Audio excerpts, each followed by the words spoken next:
This comes to us from Pirate Nation, and it says Sony blames Concord failure on an overly competitive market.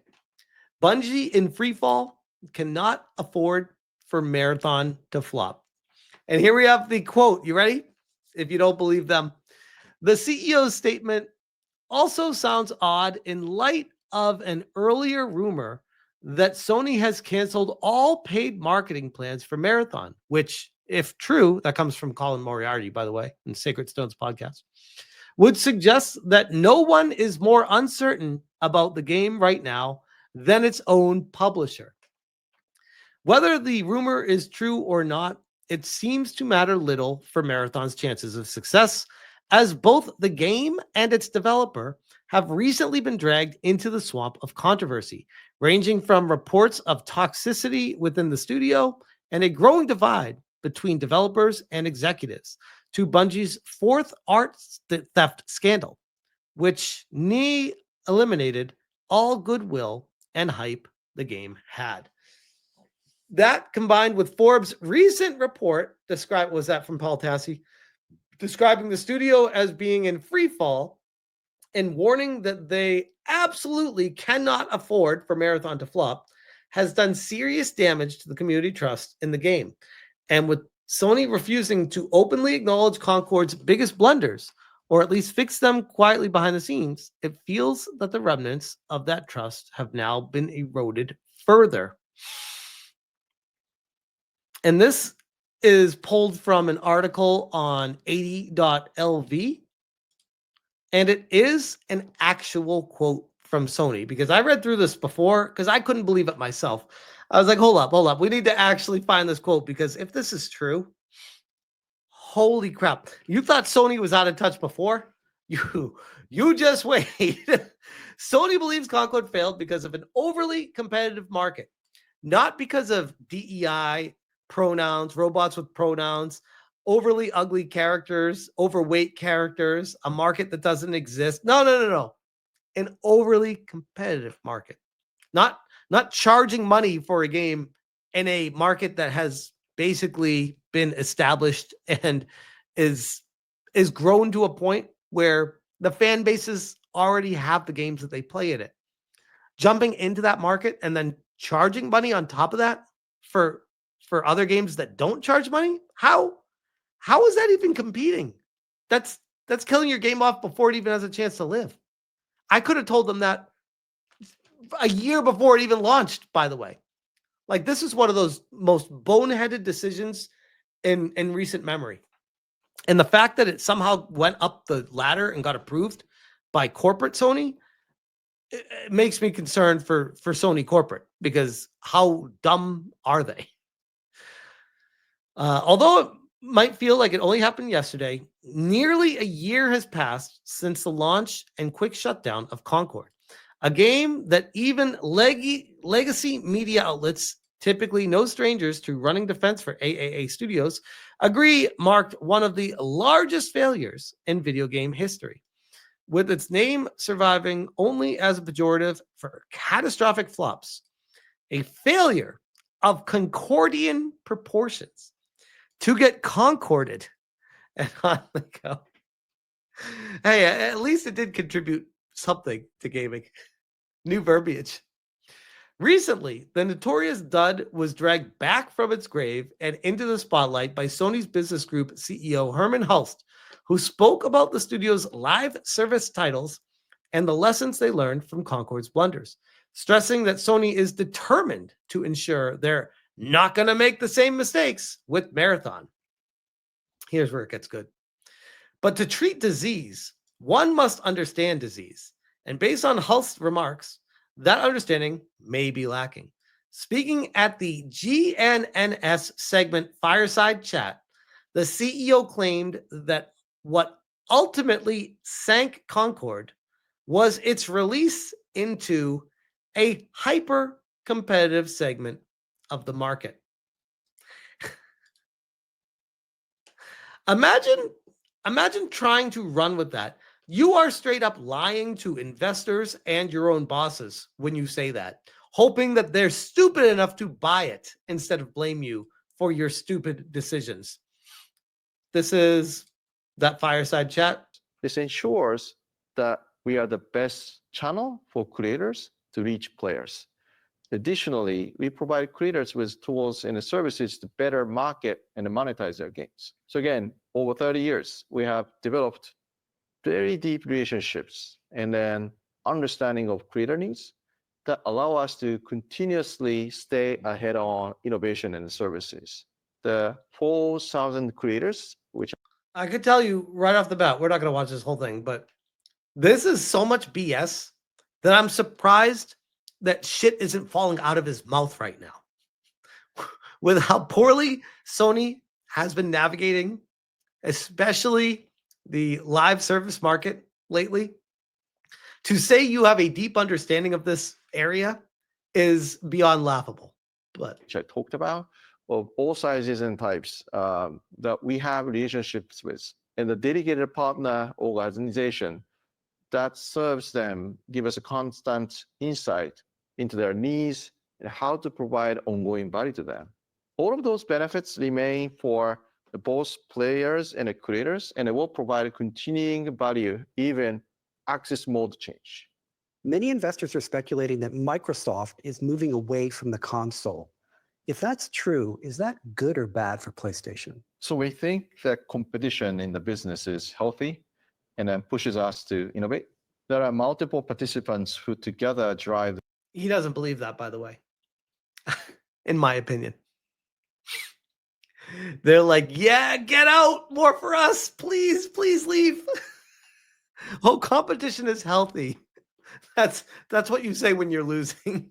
The overall game industry. And while there are new engagement models being explored, we ultimately think this is a good thing. However, as I mentioned earlier, we are confident and committed on our current strategy. And there isn't an urgent need for us to pivot, but we will continue to monitor play patterns and invest appropriately as required.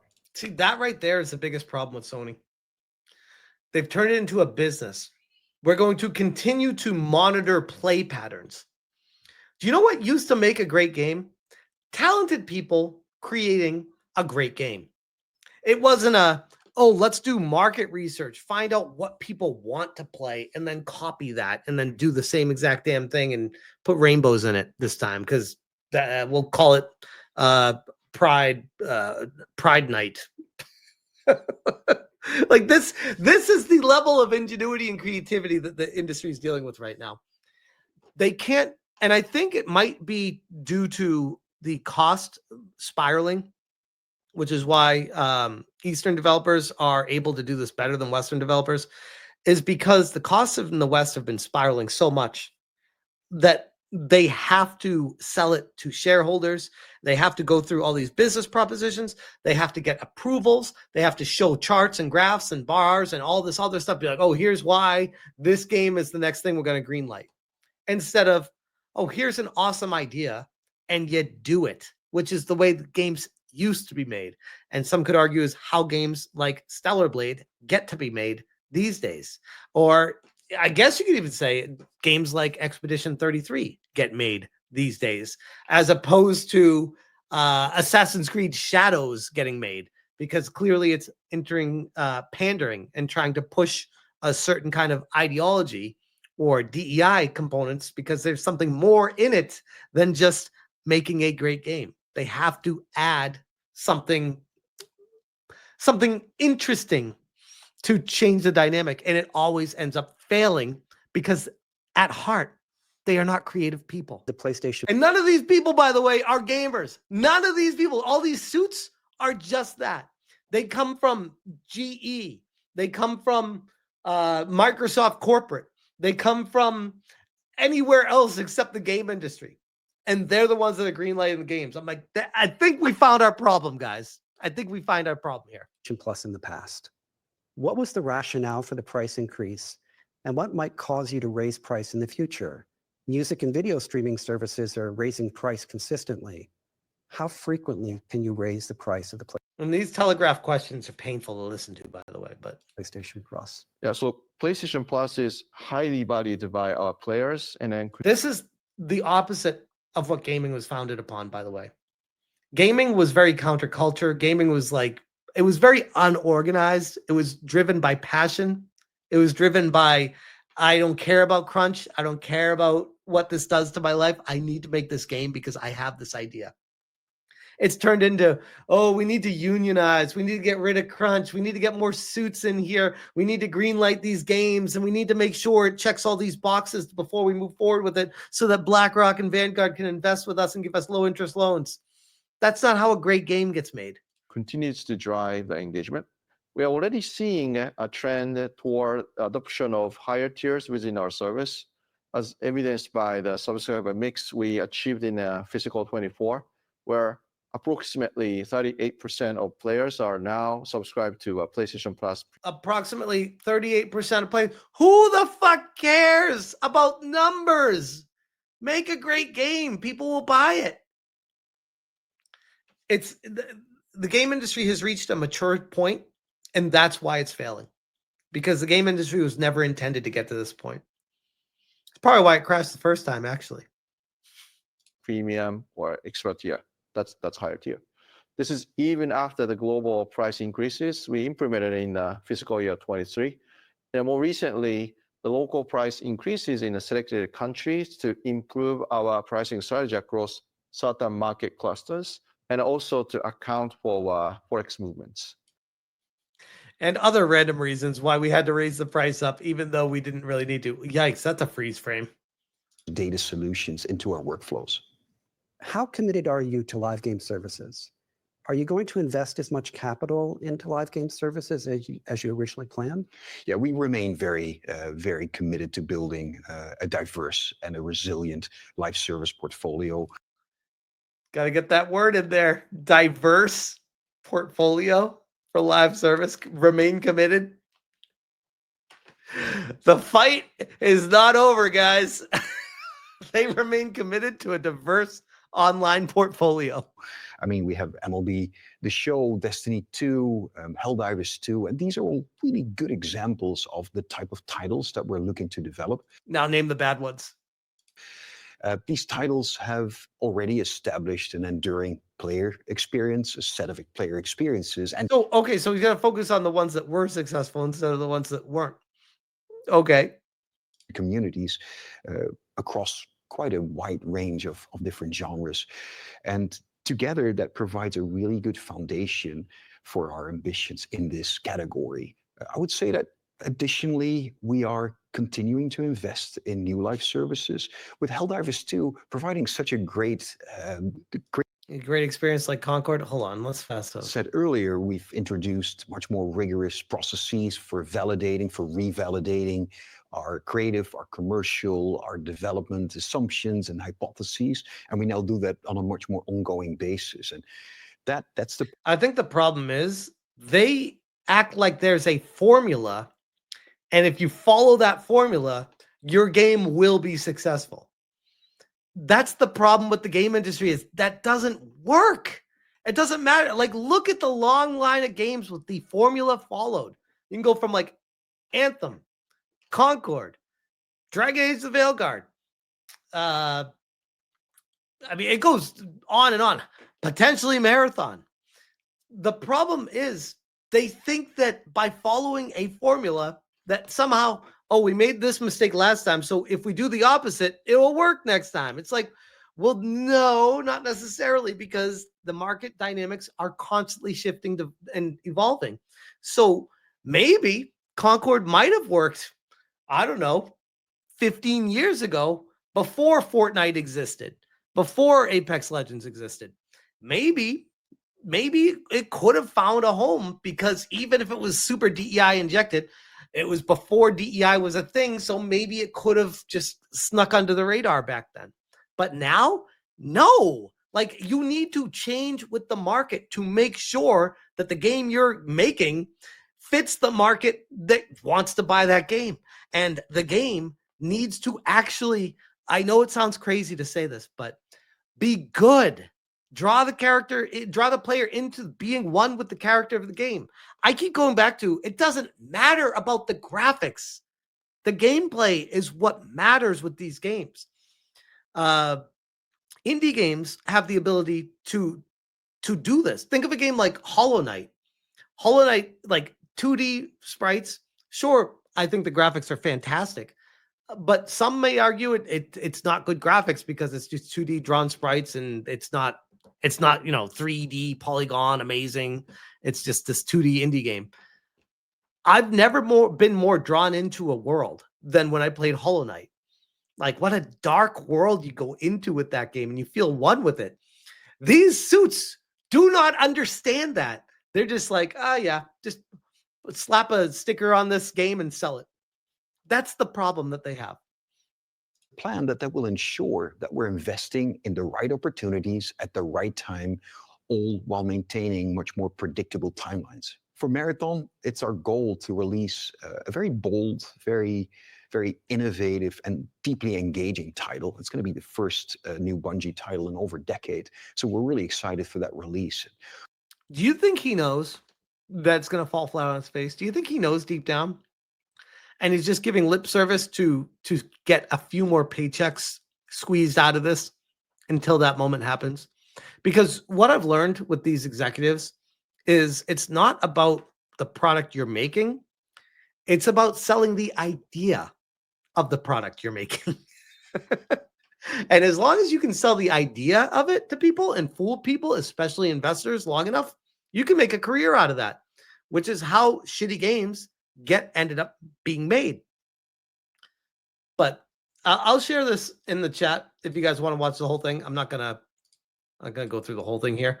I just want to end on this part here, where they said a hyper-competitive segment of the market and its failure to stand out enough to grab the community's attention, conveniently sidestepping the game's two biggest issues: its unappealing character designs and $40 price tag.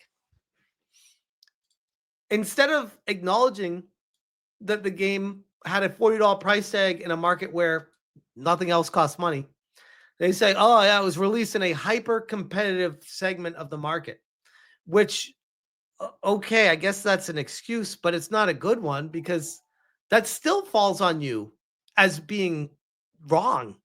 That falls on you as saying, why would you create a game that is already in a saturated market? That's your fault. Why would you do that? Why would you put $400 million into a game, into a hyper competitive segment of the market? And oh, by the way, as you just heard the guy doubling down saying, oh yeah, we're still fully committed to our live service portfolio games. Really, bro? Because you acknowledge that it's a hyper competitive segment of the market. Maybe you should look elsewhere if that's your excuse for Concord. What makes you think that Fair Games or Marathon is going to be any different? Just something to chew on. I could talk all day about these bozos, but my goodness, it's too easy. It's too easy. I'm like, give me a suit. I would go in there and I would laugh my ass off at these people. I would absolutely completely destroy them. I would save them hundreds upon hundreds of millions of dollars cleaning house and being like, nope, nope, nope. I would be the no man. I would be like, nope, not doing that. Nope, not doing that. Nope. I would just say no to everything. Until someone actually came to me with an idea where I was like, that's new. That's unique. That's different. I'd like to hear more about that because I'd like to play that game. And I look at myself as the kind of guy that would play. I'm the everyman. I will play every game out there under the sun. There's not a type of game outside of, I'll even play cozy games. I'll play Animal Crossing. I used to love that kind of game, but I've kind of fallen out with those style games, probably because they've leaned really hardcore into the pride stuff and the gay stuff with it. But cozy games used to really hit a certain tone that were really good.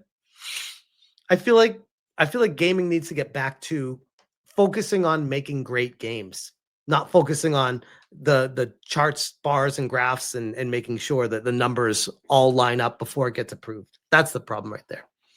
Cozy Gooner says Smash Games Incorporated. I'll leave that there.